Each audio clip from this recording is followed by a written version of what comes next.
আমাদের হায়াতের মালিককে, আমাদের মৃত্যুর মালিককে, আমাদের সকল কিছুর একচ্ছত্র মালিককে আল্লাহ। তোমার রিজিকে পড়ে অবাধ্য কেমন করে, তোমার রিজিকে পড়ে অবাধ্য কেমন করে, খুঁজে না পাই কোনো ভাষা, খুঁজে না পাই কোনো ভাষা, শুকর গুজার করার আল্লাহ। সুবহানাল্লাহ ওয়ালহামদুলিল্লাহ লা ইলাহা ইল্লাল্লাহ।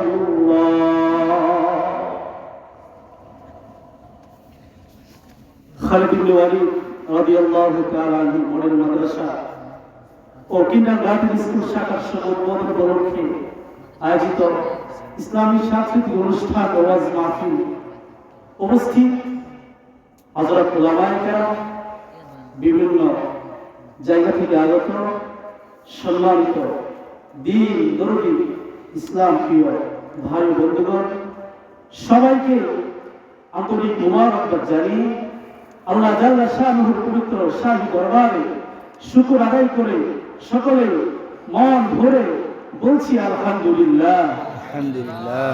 আরেকটু জোরে আওয়াজ করে বলি আলহামদুলিল্লাহ। মুহতারাম হাজিরিন, আমরা যে দেশটিতে বসবাস করছি এটি হলো 95% মুসলমানের দেশ। এই দেশে প্রায় 95% হলো মুসলমান, আর বাকি 5% হলো ইহুদি বলেন, খ্রিস্টান বলেন, বৌদ্ধ বলেন, বাহাই বলেন, যে ধর্মের বলেন না কেন সবগুলো নিয়ে 5%-এর মতো হয়। যত দিন যাচ্ছে মুসলিমের সংখ্যা বাড়ছে। আমরা যদি গোটা দুনিয়ার হিসেব করি তাহলে আমরা দেখব 600 অথবা 700 কোটি মানুষের মধ্যে গোটা পৃথিবীতে প্রায় 200 কোটি হলো মুসলমান। অনেক না? প্রায় 200 কোটি মুসলমান। মুসলমানের সংখ্যা দিন দিন বাড়ছে। জরিপে দেখা যায় আমাদের বাংলাদেশে একটা দল আছে, গাট্টিওয়ালার দল আছে না, তাবলীগওয়ালার দল আছে না, যারা দিনের দাওয়াত দিচ্ছে, যাদের দাওয়াতে প্রতি বৎসরে জরিপে দেখা যায় প্রায় 70,000 মানুষ মুসলমান হচ্ছে। তো মুসলমান বাড়ছে, মুসলমানের হাতে অর্থ আছে, মুসলমানের কাছে স্বর্ণ আছে, রূপা আছে, টাকা পয়সা আছে, মুসলমানের কাছে এখন অস্ত্র আছে। মুহতারাম হাজিরিন, দিন দিন মুসলমান বাড়ছে, মুসলমানের অর্থ বলেন, সম্পদ বলেন, ক্ষমতা বৃদ্ধি পাচ্ছে। তারপরেও একটা বাস্তব সত্য হলো সারা দুনিয়াতে মুসলিম বিদ্রোহের মহা উৎসব চলছে। কথা ঠিক কিনা? মুসলমান বাড়া হচ্ছে না? মুহতারাম হাজিরিন, যে দেশগুলোতে মুসলমানের সংখ্যালঘু মানে একেবারে কম মুসলমান, সেই দেশগুলোতে মুসলমান শুধু নির্যাতিত হচ্ছে বিষয়টি এমন না, বরং সে দেশে নির্বিচারে পাখির মতো গুলি করে মুসলমানকে মারা হচ্ছে। এমনকি তাদের অবস্থা হলো এমন, আমরা যদি ইতিহাস বা পত্রিকা পড়ি তাহলে দেখি অবস্থা হলো এমন যে একবারে মায়ের কোল থেকে শিশু বাচ্চাকে ছিনিয়ে নিয়ে এই বাচ্চাটাকে আগুনে জ্বালিয়ে দেওয়া হচ্ছে। শুধু তাই না, যেই সন্তান মায়ের বুকে দুধ পান করছে এই সন্তানকে নিয়ে জবাই করা হচ্ছে, মায়ের সামনে, বাবার সামনে পালাক্রমে নিজের মেয়েকে দর্শন করা হচ্ছে। এটা হলো সংখ্যালঘু যে সমস্ত দেশে মুসলিম, সে দেশের অবস্থা। সারা বিশ্বে যে সমস্ত কান্ট্রিতে মুসলিম বেশি নির্যাতিত তার একটা হলো প্যালেস্টাইন, ফিলিস্তিন। ফিলিস্তিনে মুসলমানরা সবচাইতে বেশি নির্যাতিত হচ্ছে প্রতিদিন।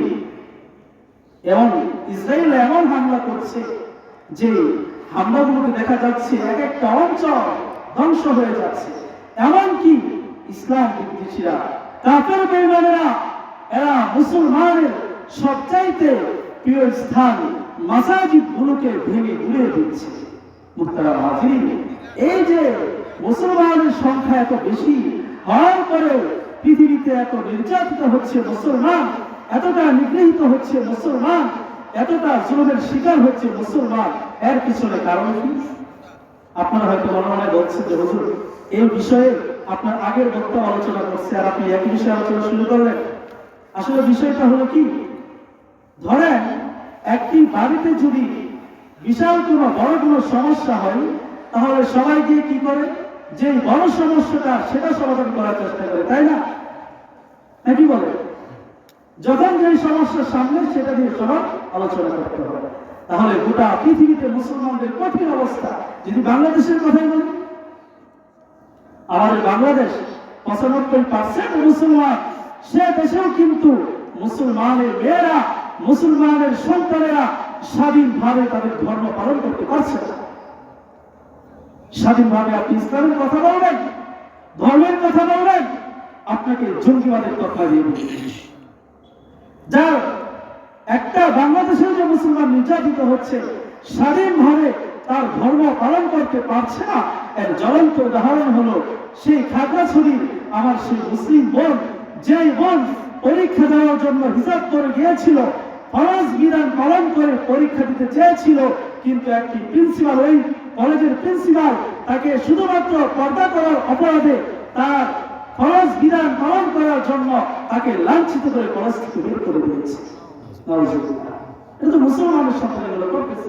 মুহতারাম হাজিরিন, মুসলমানরা কেন নির্যাতিত? মুসলিম দেশেও 95% মুসলমানের দেশেও মুসলমান কেন নির্যাতিত হচ্ছে? সারা পৃথিবীতে কেন মুসলমান লাঞ্ছিত হচ্ছে? সারা জীবন কি মুসলমান কেমনই থাকবে? খালি নির্যাতিত হবে, নির্যাতিত হবে, মার খাবে, মার খাবে। কোনদিন কি বিশ্বের বুকে মুসলমান মাথা উঁচু করে দাঁড়াতে পারবে না? মুসলমানের কি এই কঠিন পরিস্থিতি থেকে উত্তরণের কোনো পথ নেই? অবশ্যই আছে। আল্লাহ সুবহানাহু ওয়া তাআলা কোরআনুল কারীমে বলে দিয়েছেন, ওয়ালা তাহিনু ওয়ালা তাহজানু ওয়া আনতুমুল আ'লাউনা ইন কুনতুম মুমিনিন। আল্লাহ বলেছেন যে মুসলমানদের কোনো ভয় নেই, ওয়ালা তাহজানু, কোনো টেনশন নেই, কোনো চিন্তা নেই, অবশ্যই অবশ্যই মুসলমানরা বিজয় হবে। তবে শর্ত হলো একটি, সেটা হলো ইন কুনতুম মুমিনিন, তোমাদেরকে 100% মুসলমান হতে হবে, সত্যিকারের মুসলিম হতে হবে, কোরআন সুন্নাহ কে আদর্শকে গ্রহণ করতে হবে। মুসলমান যদি সত্যিকারের মুসলিম হতে পারে, কোরআন সুন্নাহকে ধরতে পারে, আঁকড়ে ধরে রাখতে পারে, তাহলে পৃথিবীতে মুসলমানরা বিজয়ী হবে। মুসলমানদের অবস্থা থাকবে না। শুধু তাই নয়, আল্লাহ নবী সাল্লাল্লাহু আলাইহি ওয়াসাল্লাম হাদিসে বলেন, তারাকতু ফীকুম আমরাইন লান তাদিল্লু মা তামাসসাকতুম বিহিমা কিতাবাল্লাহি ওয়া সুন্নাত রাসূলিহি। আল্লাহ নবী বলেন, আমি তোমাদের মাঝে দুটো জিনিস রেখে যাচ্ছি, লান তাদিল্লু, পশ্চিম কালেও তোমরা লাঞ্ছিত হবে না, কখনো তোমরা পথ হারাবে না, মুসলমানদের ধ্বংস কখনোই আসবে না। মুসলমানরা যদি কোরআন এবং সুন্নাহকে আঁকড়ে ধরে। কোরআন সুন্নাহকে কিভাবে আঁকড়ে ধরবে সেই কথা আল্লাহ সুবহানাহু ওয়া তাআলা কোরআনুল কারীম সূরা আলে ইমরান বলে দিয়েছেন, واعتصموا بحبل الله جميعا ولا تفرقوا। তোমরা সকলে ঐক্যবদ্ধ হয়ে কোরআন এবং সুন্নাহর রশিকে আঁকড়ে ধরো, এক হয়ে কোরআন সুন্নাহকে আঁকড়ে ধরতে হবে। আজকে গোটা পৃথিবীতে কাফের মুশরিকদের ষড়যন্ত্রে মুসলমানরা শত দলে বিভক্ত হয়ে পড়েছে। ইতিহাস সাক্ষী, যতদিন পর্যন্ত মুসলমান ঐক্যবদ্ধ ছিল, ততদিন মুসলমানের এই অবস্থা ছিল না। দিন যাচ্ছে, মুসলমানদের মাঝে ইখতিলাফ বৃদ্ধি পাচ্ছে, মতানৈক্য বৃদ্ধি পাচ্ছে। এজন্য আল্লাহ বলেন, ওয়াতাসিমু বিহাবলিল্লাহি জামিআ, তোমরা সকলেই মিলে আল্লাহর রশিকে আঁকড়ে ধরো, ঐক্যবদ্ধ হয়ে একতার প্ল্যাটফর্মে সবাইকে আসতে হবে। ভাইয়েরা আমার, বন্ধুরা আমার, সমস্ত দুনিয়ার কাফের মুশরিকরা, কাফের বেঈমানরা জানে দুনিয়া থেকে যদি মুসলমানদেরকে বিলীন করে দিতে হয়, দুনিয়া থেকে যদি মুসলমানদেরকে ধ্বংস করতে হয়, তাহলে অস্ত্র দিয়ে মুসলমানদেরকে ধ্বংস করা যাবে না। প্রযুক্তিতে অনেক বেশি উন্নত করে মুসলমানদেরকে ধ্বংস করা যাবে না। টেকনোলজিতে অনেক বেশি দক্ষতা অর্জন করে মুসলমানদেরকে ধ্বংস করা যাবে না। মুসলমানদেরকে যদি ধ্বংস করতে হয়, মুসলমানের অস্তিত্ব যদি পৃথিবী থেকে বিলীন করে দিতে হয়, তাহলে একটাই পদ্ধতি, সেটা হলো মুসলমানদের অন্তর থেকে কোরআন এবং সুন্নাহকে ছড়িয়ে দেওয়া। মুসলমানদের থেকে যদি কোরআন সুন্নাহকে সরিয়ে দিতে পারে, মুসলমানদের থেকে যদি কোরআন সুন্নাহকে আলাদা করতে পারে, তাহলে মুসলমানদেরকে ধ্বংস করা, পৃথিবী থেকে নিশ্চিহ্ন করা সম্ভব। এছাড়া অন্য কোন পদ্ধতিতে মুসলমানকে ধ্বংস করা সম্ভব নয়। কথা বলতেছেন আপনারা? কোরআন সুন্নাহ থেকে মুসলমানদেরকে আলাদা করা ছাড়া অন্য কোন পদ্ধতিতে মুসলমানদেরকে ধ্বংস করা সম্ভব না। সেজন্য আল্লাহ নবী সাল্লাল্লাহু আলাইহি ওয়াসাল্লাম হাদিসে বলেন, আদু আলাইহা বিন নওয়াজিস, যে কোরআন সুন্নাহকে যে আমরা ধরবো, কিভাবে ধরবো? বিন নওয়াজিস, নওয়াজিস দাদের নাম। হাদিসের বাম অর্থটা আমি বলি, মূল অর্থ হলো যে কোরআন সুন্নাহকে ধরতে হবে খুব মজবুত ভাবে, শক্ত ভাবে। কারণ কোরআন সুন্নাহর সাথে হলো মুসলমানদের অস্তিত্বের সম্পর্ক। মুসলমান যদি কোরআন সুন্নাহ ছেড়ে দেয়, দূরে চলে যায়, তাদের অস্তিত্ব টিকে থাকবে না, বিলীন হয়ে যাবে। ভাইরা আমার, কোরআনকে কেন, সুন্নাহকে কেন মজবুত করে ধরতে হবে, একটি উদাহরণ দিয়ে আপনাদের সামনে বলি। বাংলাদেশে অনেক নদ নদী আছে, খাল বিল রয়েছে, পুকুর রয়েছে, মহাসমুদ্র আছে। সমুদ্র থেকে বড় একটি মাছ যদি আমাদের প্যান্ডেলে রেখে দেওয়া হয়, আচ্ছা বলেন তো দেখি, এই মাছটা, বড় মাছটা এই প্যান্ডেলে কতদিন বেঁচে থাকবে? কতদিন বেঁচে থাকবে? 20 বছর, 10 বছর, 5 বছর, একদিন? কতক্ষণ বেঁচে থাকবে? একেবারে সামান্য সময়, ঠিক না? বিশাল বড় মাছ হলেও পরে সমুদ্রে তার যত শক্তি হোক না কেন, এই মাছটাকে যদি এভাবে স্থলে এনে রেখে দেওয়া হয়, এই প্যান্ডেলে এসে এনে রেখে দেওয়া হয়, এই মাছটা বেশিক্ষণ টিকে থাকতে পারবে না। ঠিক তদ্রুপ মুসলমান যদি কোরআন সুন্নাহ থেকে দূরে সরে যায়, মুসলমানও তাদের অস্তিত্ব টিকে রাখতে পারবে না। এজন্য আল্লাহ নবী বলেন যে দুটি জিনিস রেখে যাচ্ছি, একটি হলো কিতাব, আরেকটি হলো সুন্নাতে রাসূল।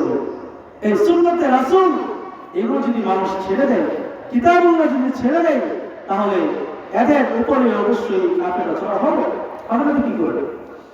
আমরা মুসলমান, মুসলমান শুধু আমার না, কিন্তু কামের কোনো খবর নেই। খবর আছে? খবর নেই। এজন্য একজন কবি তিনি সুন্দর করে বলেছেন, ओ जमाना में मुअज़्ज़ज़ थे, ओ जमाना में मुअज़्ज़ज़ थे, आमिल कुरान होकर हम ज़लीलो ख़ार हुए, तारिक कुरान होकर। ওই জামানাতে মুসলমানরা সম্মানিত ছিল, এদের অবস্থান ভালো ছিল। কেন? আমিল কুরআন হোকর, তারা কোরআনের উপর আমল করেছে। আর আমরা কোরআন ছেড়ে দিয়েছি, সুন্নাহ ছেড়ে দিয়েছি, সেজন্য আজ আমরা দুনিয়ার পদে পদে লাঞ্ছিত হচ্ছি। আমরা যদি আমাদের সম্মান ফিরে পেতে চাই, মুসলমান যদি তার পুরনো ঐতিহ্যকে ফিরে পেতে চাই, মুসলমান যদি বিশ্বের বুকে মাথা উঁচু করে দাঁড়াতে চায়, তাহলে অবশ্যই অবশ্যই তাকে কোরআন সুন্নাহকে আঁকড়ে ধরতে হবে। মুহতারাম হাজির, কোরআন সুন্নাহ আঁকড়ে ধর্ম বলে মুসলমানরা যে বিজয়ী হবে, মুসলমানরা যে অবশ্যই বিজয়ী হবে, এই ওয়াদা তো আল্লাহ করেছেন। বললাম একটু আগে, এই ওয়াদা আল্লাহ করেছেন এবং এটা যে শতভাগ সত্য, 100% সত্য, এক জ্বলন্ত প্রমাণ হলো এই নতুন শতাব্দীতে আফগানিস্তানের মাটিতে বর্তমান বিশ্বের পরাশক্তি আমেরিকার সূচনীয় পরাজয়। ভাইরা আমার, আপনারা জানেন আফগানিস্তানের মুসলমানরা, তালেবানরা, যাদের অবস্থা এতটাই দুর্বল ছিল, এরা ঠিক মতো 3 বেলা খাবার খাবে সেই সামর্থ্য ছিল না, এরা পোশাক পরবে সেই সামর্থ্য ছিল না। মাসের পর মাস, বছরের পর বছর গিয়েছে, স্ত্রীর পাশে একটু আরামে ঘুমাবে সেই সুযোগ তাদের ছিল না। জুতা পায়ে দিবে এতটুকু তাকাত তাদের ছিল না, তাদের কাছে তেমন অস্ত্রও ছিল না। কিন্তু দেখেন, এই আফগানিস্তানের মাটিতে তালেবানদের সাথে আল্লাহ তাআলা বর্তমান বিশ্বের পরাশক্তি আমেরিকাকে সূচনীয় পরাজয় করে দিয়েছে। এরা শুধু একাই পরাজিত হয়নি, এই তালেবানের বিরুদ্ধে আফগানিস্তানের মাটিতে আমেরিকা একা নয়, বরং তার মিত্র বাহিনী যারা আছে সবাইকে নিয়ে 20 বছর পর্যন্ত যুদ্ধ করেছে। 20 বছর পর্যন্ত এদের উপর নির্যাতন করেছে, কিন্তু 20 বছর এদের উপর এরকম অত্যাচার চালিয়েও, নির্যাতন চালিয়েও এদের সাথে জিততে পারেনি, বরং আল্লাহ তাআলা সেই তালেবানদেরকে বিজয় দিয়েছেন। 20 বছর যুদ্ধ করে ওরা পরিশেষে তাদের সাথে গোপনে আঘাত করে তাদেরকে আব্বা ডেকে সেই আফগানিস্তান ছেড়ে তাদের আমেরিকাতে ফিরে যেতে বাধ্য হয়েছে। মুহতারাম হাজিরিন, এটা কি প্রমাণ করে? এটা এই কথার জ্বলন্ত প্রমাণ যে কোরআন সুন্নাহ যার আছে, হাদিস কোরআন সুন্নাহ যার কাছে থাকবে, যে মুসলমানের কাছে কোরআন সুন্নাহ আদর্শ হয়ে থাকবে, সেই মুসলমানের কাছে বর্তমান বিশ্বের যত উন্নতি টেকনোলজি হোক না কেন, যত বড় অস্ত্র হোক না কেন, কোরআন সুন্নাহর কাছে সকল অস্ত্র সহায়। সুবহানাল্লাহ, ঠিক কি না মুসলমান? কোরআন সুন্নাহ যার কাছে থাকবে, সকল অত্যাধুনিক পারমাণবিক অস্ত্র থাকতে পারে, কিন্তু কোরআন যদি না থাকে, সুন্নাহ যদি না থাকে, তারা কোরআন সুন্নাহর মোকাবেলায় কিছুই টিকতে পারবে না। এজন্য মুসলমানের সব সময় এটা মনে রাখতে হবে যে আমি মুসলমান, আমি যদি কোরআন মেনে চলি, সুন্নাহ মেনে চলি, কোরআনের উপর চলতে চাই, তাহলে আমাকে এই কোরআন থেকে সরানোর জন্য হাজারো ঝড় আসবে, ঘূর্ণিঝড় আসবে, সাইক্লোন আসবে, টর্নেডো আসবে, কিন্তু কখনো আমাকে এই কোরআন থেকে সরানো যাবে না। এটা মুসলমানের সবসময় মনে রাখতে হবে। যদি এমন হয় যে আমাকে এমন একটি পরিস্থিতিতে রেখে আমার সামনে, আমার বুকে পিস্তল যদি বুকে তাক করে বলা হয় যে তোমার হয়তো ঈমান ছেড়ে দিবা, নয়তো তোমাকে মেরে ফেলবো, সেই মুহূর্তেও মুসলমানের এই কথা বলতে হবে যে আমি মরতে রাজি, কিন্তু কোরআন ছাড়তে রাজি নাই। মুহতারাম মুসলিয়ান, সারা পৃথিবীতে মুসলমানদের এত সমস্যা, আমাদের দেশেও কত সমস্যা না? এই যে এত সমস্যা হয়, এই সমস্যা থেকে মুক্তি পেতে হলে কোরআনের আইন যদি চালু করা হয়, কোরআন সুন্নাহর আইন যদি প্রচলন করা হয়, তাহলেই কিন্তু সকল সমস্যার সমাধান সম্ভব।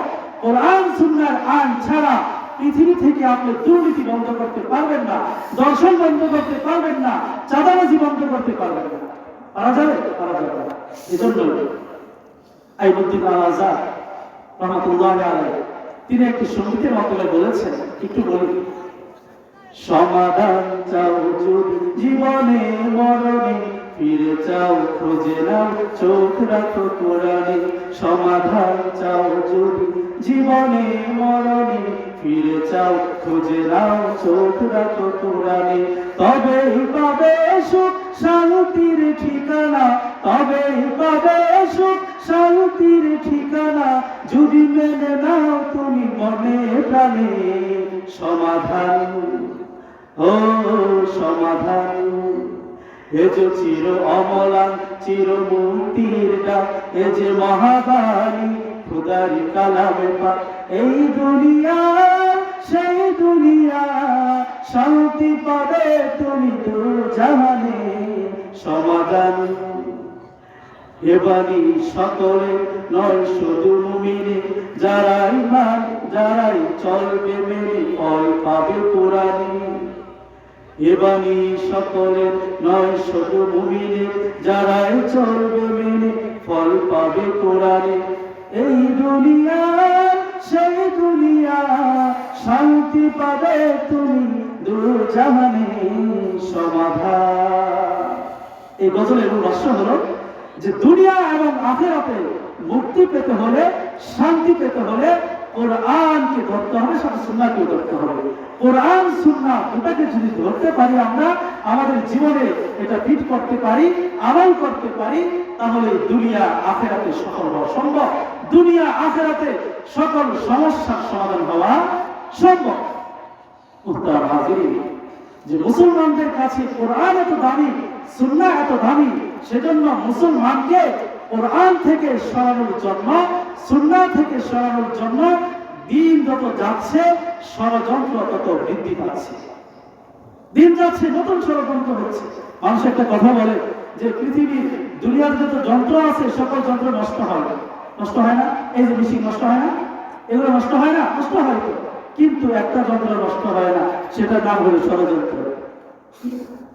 ষড়যন্ত্র কি নষ্ট হয়? বলে নষ্ট হয় না। যত দিন যাচ্ছে ষড়যন্ত্র বাড়ছে বাড়ছে। মুসলমানদের বিরুদ্ধে নতুন নতুন ষড়যন্ত্র হচ্ছে। কিভাবে মুসলমানদেরকে কোরআন থেকে সুন্নাহ থেকে আলাদা করা যায়? কারণ মুসলমানদেরকে ধ্বংস করতে হলে কোরআন সুন্নাহ থেকে আলাদা করা ছাড়া কোনোভাবেই মুসলমানদেরকে ধ্বংস করা সম্ভব না। এজন্য ষড়যন্ত্র হচ্ছে। মুহতারাম হাজিরিন, আপনারা জানেন যে আসলে যারা ষড়যন্ত্র করে, যারা শত্রু হয়, শত্রু দুই ধরনের হয়। একটা হলো কাছের শত্রু, আর একটা হলো দূরের শত্রু।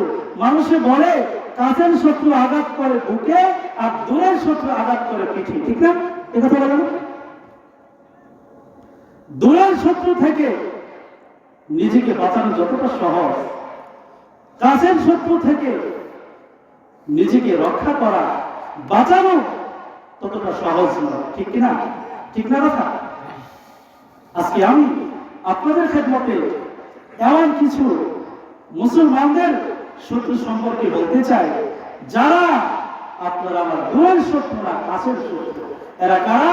এরা তারা যারা আমাদের মতো লেবাস নিবে, আমাদের মতো এদের পোশাক থাকবে, মাথায় টুপি থাকবে, আর এরকম মঞ্চে বসে বসে এমন বিভ্রান্ত ছড়াবে, এরকম উল্টা পাল্টা ফতোয়া দিবে, যেই ফতোয়াগুলো দিয়ে মুসলমানদের ঈমানকে ধ্বংস করবে। দু একটি উদাহরণ আমি দিই। কিছু লোক আজকে ভাইরাল হওয়ার নেশা এবং উল্টা পাল্টা ফতোয়া দিচ্ছে। এর মানে হইল ফতোয়া যা বলতো তা হোক, উল্টা পাল্টা ফতোয়া দিলে মানুষ আমাকে নিয়ে সমালোচনা করবে, আর এর মাধ্যমে আমি সারা দেশে একটা পরিচিতি পেয়ে যাব। দেখবেন অনেক নেতারাও আছে, রাজনৈতিক নেতারা উল্টা পাল্টা বক্তব্য দেয়। কেন দেয়? তারা ভাইরাল হতে চায়, ঠিক না? ভাইরাল হওয়ার নেশা অনেক উল্টা পাল্টা বক্তব্য দিয়ে যাচ্ছে। বলতেছিলাম যে আমাদের কাছের কিছু শত্রু সম্পর্কে পরিচয় করে দিতে চাই। যারা ফতোয়া দিচ্ছে, কি ফতোয়া দিচ্ছে? যারা বলছে যে যারা মসজিদ মাদ্রাসায় চাকরি করে, মসজিদে ইমামতি করে, মাদ্রাসায় শিক্ষা দিয়ে শিক্ষকতা করে টাকা দিচ্ছে, এরা হারাম কাজ করছে, এবং মাদ্রাসা মসজিদে খেদমত করে বেতন নেওয়া, এটা হলো বেশ্যা মহিলার ইনকামের চাইতে খারাপ, এমন ফতোয়া দিচ্ছে। আপনারা শুনেন না এগুলো? শুনছেন না? শোনার কথা যে মাদ্রাসা মসজিদে চাকরি করে বেতন নেওয়া বেশ্যা মহিলা ইনকামের চাইতে খারাপ। বলবেন যে এই কথাটা কেন বলবো? এই কথা বলার কারণ হলো তারা আলেমদের প্রতি মানুষের ঘৃণা সৃষ্টি করতে চায়, যাতে করে মানুষ আলেমদের প্রতি একটা বিরক্ত ভাব চলে আসে মানুষের মনে। আস্তে আস্তে যখন মানুষ আলেম থেকে দূরে সরে যাবে, তখন সে অটোমেটিক কোরআন সুন্নাহ থেকে দূরে সরে যাবে। আরেকটি ফতোয়ার কথা বলি, আজকে কিছু লোক আমাদের দেশে ফতোয়া দিচ্ছে যে কোরআনকে, আসলে কি বলবো, দুঃখের কথা, যারা ফতোয়া দিচ্ছে এরকম মঞ্চে বসে বসে ভাইরাল হওয়ার নেশায় তারা ফতোয়া দিচ্ছে যে কোরআন ধরতে গেলে তাহারাতের কোনো প্রয়োজন নেই, পবিত্রতার কোনো প্রয়োজন নেই, ওযুর কোনো প্রয়োজন নেই, ওযু ছাড়াই কোরআন ধরা যাবে, এমন ফতোয়া দিচ্ছে। কোরআন পড়তে গেলে ওযু লাগবে। আসলে কোরআন পড়তে গেলে ওযু লাগবে না, এই কথাটা বলে ওরা কি ইচ্ছা করেছে? ওদের ইচ্ছা হলো মুসলমানদেরকে এই মেসেজ দেওয়া যে বাংলা বইয়ের যেমন মূল্য, ইংলিশ বইয়ের যেমন মূল্য, অঙ্ক একটা বইয়ের যেমন মূল্য, ঠিক তদ্রুপ এই কোরআনের একই মূল্য। এটা বোঝাতে চাচ্ছি যে বাংলা বই পড়তে ওযু লাগে না, অঙ্ক বই ধরলে ওযু লাগে না, ইংলিশ বই ধরলে ওযু লাগে না, নাটকের বই ধরলে ওযু লাগে না, ঠিক তদ্রুপ কোরআন ধরলে ওযু লাগবে না। তারা বলতে যাচ্ছে সবগুলো এক, এটা বলতে যাচ্ছে না। অথচ কোরআন কি সাধারণ বইয়ের মতো একটি বই? এটা কার কোরআন? এটা সরাসরি আল্লাহ পাকের কালাম। দুনিয়াতে যত গ্রন্থ আছে সকল গ্রন্থগুলো, সকল বইগুলো দুই ধরনের হয়, একটা হলো আল্লাহ প্রদত্ত, আরেকটা হলো মানুষের রচিত। আচ্ছা, মানুষের রচিত এগুলো কি আল্লাহ পাকের কালামের সমান হতে পারে? বলেন, হতে পারে না। আল্লাহ পাক এই দুনিয়াতে অসংখ্য কিতাব নাযিল করেছেন, মানে আমরা জানি প্রায় 104টার মতো কিতাব পাঠিয়েছেন, ঠিক না? এর মধ্যে প্রসিদ্ধ 4টি কিতাব, এই 4টির মধ্যে আমার সেরা হলো কোরআন। দেখবেন তাওরাত, জাবুর, ইনজিল সেগুলো কিন্তু বড় বড় কিতাব, কিন্তু সেগুলো বড় বড় হলেও সেগুলো কোরআনের মতো না। কোরআন হলো সবচাইতে দামি, ঠিক না? যে 100টার মধ্যে 4টা হলো সবচেয়ে দামি, এই 4টার মধ্যে আরো স্পেশাল হলো কোরআনুল কারীম ওয়া কালামুল্লাহ المنزل على الرسول المكتوب في المصاحف المنقول عنه نقلا متواترا بلا شبهة। এই কোরআন একমাত্র ঐশী গ্রন্থের মধ্যে সর্বশ্রেষ্ঠ গ্রন্থ। এই কোরআনকে ধরতে হলে অবশ্যই আপনাকে ওযু সহকারে কোরআন ধরতে হবে। কোরআনে কারিমে আল্লাহ বলেন, লা ইয়ামাসসুহু ইল্লাল মুতাহহারুন তানজিলুন মির রাব্বিল আলামিন। পবিত্রতা ছাড়া একমাত্র যারা মুতাহহার, যারা পবিত্র হয়েছে তারাই কোরআন ধরতে পারবে। পবিত্রতা অর্জন করা ছাড়া কোরআন ধরা সম্ভব নয়। মুহতারাম হাজির, অনেকক্ষণ যাবত আপনারা আলোচনা শুনছেন, আমার আলোচনা আমি শেষের দিকে নিয়ে যাব।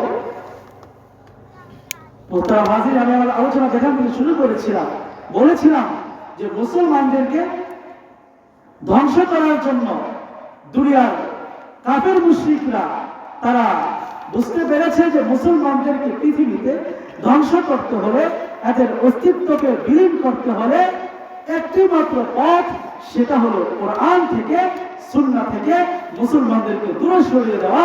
মুসলমানদেরকে কোরআন সুন্নাহ থেকে দূরে সরাতে পারলেই এদেরকে ধ্বংস করা সম্ভব, হয়তো সম্ভব না। এজন্য এদের ষড়যন্ত্র চলে আসছে। সেজন্য আমাদের সব সময় সতর্ক থাকতে হবে, যাতে করে কোনোভাবেই আমি মুসলমান না খেয়ে মারা যাব, আমার সব কিছু ধ্বংস হয়ে যাবে, শেষ হয়ে যাবে, কিন্তু আমি কোনো অবস্থাতেই ঈমান ছাড়ব না। ঈমান থেকে, কোরআন থেকে, সুন্নাহ থেকে আমি কখনোই আলাদা হব না। কে কে রাজি আছেন সকলে হাত তুলে বলুন আলহামদুলিল্লাহ। সবাইকে কবুল। মুহতারাম হাজির, আমি যে হাদিসটি পড়েছিলাম, হাদিসের সংক্ষিপ্ত ব্যাখ্যা করে আমি শেষ করে দিব। হাদিসে আল্লাহর নবী বলেন, তারাকতু ফীকুম আমরাইন লান তাদিল্লু মা তামাসসাকতুম বিহিমা কিতাবাল্লাহি ওয়া সুন্নাত রাসূলিহি। আমি তোমাদের মাঝে দুটি জিনিস রেখে যাচ্ছি, এগুলো তোমরা আঁকড়ে ধরে থাকো, তাহলে তোমরা কখনোই পথ হারাবে না, কখনোই তোমরা পথভ্রষ্ট হবে না, তোমরা কখনোই লাঞ্ছিত হবে না। একটি হলো কিতাব, আরেকটি হলো সুন্নাহ। আরেকটি কি? সুন্নাহ। একটু বলি, একটি হলো কিতাব, আরেকটি সুন্নাহ। এখানে কি হাদিসের কথা আছে নাকি সুন্নাহর কথা আছে? সুন্নাহর কথা আছে। ভাইরা, আজকে কিছু হাদিসের ডেলিভারি ম্যান আছে যারা বলছে কেন আমরা সহি হাদিস মানি, সহি হাদিস মানি, তাদের সম্পর্কে আমি একটু বলতে চাই, বলে শেষ করে দিব। আল্লাহ নবী হাদিসে কি বললেন? যে আমি তোমাদের জন্য দুটি জিনিস রেখে যাচ্ছি, একটি হলো কিতাব আর একটি হলো সুন্নাহ। এখানে কি হাদিসের কথা বলছে? কিসের কথা বললেন? সুন্নাহর কথা। আপনি যদি হাদিসের কিতাবগুলো ঘাটেন তাহলে দেখতে পাবেন বুখারী শরীফ, মুসলিম শরীফ, তিরমিজি শরীফ, নাসাই শরীফ, ইবনে মাজাহ শরীফ, মুসান্নাফ ইবনে আব্দুর রাজ্জাক, মুসান্নাফ ইবনে আবি শাইবা সহ হাদিসের বড় বড় কিতাবগুলো আছে, কানজুল আম্মাল আছে, সবগুলো কিতাব যদি খুলে দেখবেন তাহলে কোনো কিতাবে পাবেন না আল্লাহ নবী বলেছেন আমার হাদিসের অনুসরণ করো। হাদিসে যেখানেই আছে আল্লাহ নবী বলেছেন আমার সুন্নাহ মানো, আমার সুন্নাহর অনুসরণ করো। আল্লাহ নবী কিন্তু আমাদেরকে হাদিস মানার কথা বলেননি। অনেকের কাছে মনে হচ্ছে হুজুর এটা কি বলতেছে, হাদিস মানা যাবে না মানে? খেয়াল করে শুনুন, আল্লাহ নবী কি বলছেন? সুন্নাহ মানতে হবে। কি মানতে হবে? সুন্নাহ, হাদিস না। কি সুন্নাহ কি জিনিস, হাদিস কি জিনিস, এটা বলে আমি শেষ করব। সুন্নাহ কি জিনিস একটু খেয়াল করে শুনবেন। এটা এমন একটি গুরুত্বপূর্ণ বিষয় আজকে আমি বলছি যে বিষয়টা সবার জানা জরুরি, সকলেও জানা থাকা জরুরি, কারণ এই ফিতনা কিন্তু আমাদের দেশে ঢুকে পড়েছে। সুন্নাহ কি জিনিস? সুন্নাহ হলো রাসূলের কথা, রাসূলের কাজ, রাসূলের নীরব সমর্থন, রাসূলের সিফাত। ভাইরা আমার, এখন ওয়াজ করছি না, একটু মাদ্রাসায় যেমন কাজ করি একটু কাজ করে আমি শেষ করে দিব। সুন্নাহ কয়টা জিনিসের সমষ্টি? রাসূলের কথা, রাসূলের কাজ, রাসূলের নীরব সমর্থন, আর একটু হলো সিফাত। চারটা জিনিস না? এই চারটা জিনিসের সমন্বয় হলো হাদিস। চারটাকে কি বলে একসাথে? হাদিস বলে। আর সুন্নাহ কি? সুন্নাহ হলো রাসূলের হাদিস থেকে যেগুলো পালনীয়, যেগুলো আমল করার উপযুক্ত সেগুলোই কি বলে? হাদিস বলে। সেগুলোকে কি বলে? তাহলে সুন্নাহ কি? রাসূলের হাদিস কি? হাদিস হলো রাসূলের কথা, হাদিস হলো রাসূলের কাজ, হাদিস হলো রাসূলের নীরব সমর্থন, হাদিস হলো রাসূলের সিফাত। সুন্নাহ কি জিনিস? সুন্নাহ হলো রাসূল সাল্লাল্লাহু আলাইহি ওয়াসাল্লামের যেই হাদিসগুলো পালনীয় সেগুলোই হলো সুন্নাহ। যেগুলো পালনীয় সেগুলো কি? সুন্নাহ। আর আল্লাহ নবী কি বলেছেন? সুন্নাহ মানতে হবে। কি মানতে হবে? সুন্নাহ মানতে হবে। হাদিস মানার কথা বলেছেন? বলেননি। আসলে সকল হাদিসের উপর আমল করা সম্ভব না, পশ্চিমকালেও সম্ভব না। অনেক হাদিস এমন আছে যেই হাদিসের উপর আমল করা হারাম। আমি দু একটি এক্সাম্পল দিয়ে শেষ করে দিব। যেমন বুখারী হাদিসে আছে, বুখারী ছাড়াও অনেক হাদিসের কিতাবগুলোতে আছে আল্লাহ নবী সাল্লাল্লাহু আলাইহি ওয়াসাল্লাম 9টা বিবাহ করেছেন। কয়টা? 9টা বিবাহ করেছেন, 4-এর অধিক বিবাহ করেছেন। আচ্ছা আপনি বলুন, এই যে সহিহ হাদিসে আছে আল্লাহ নবী 4-এর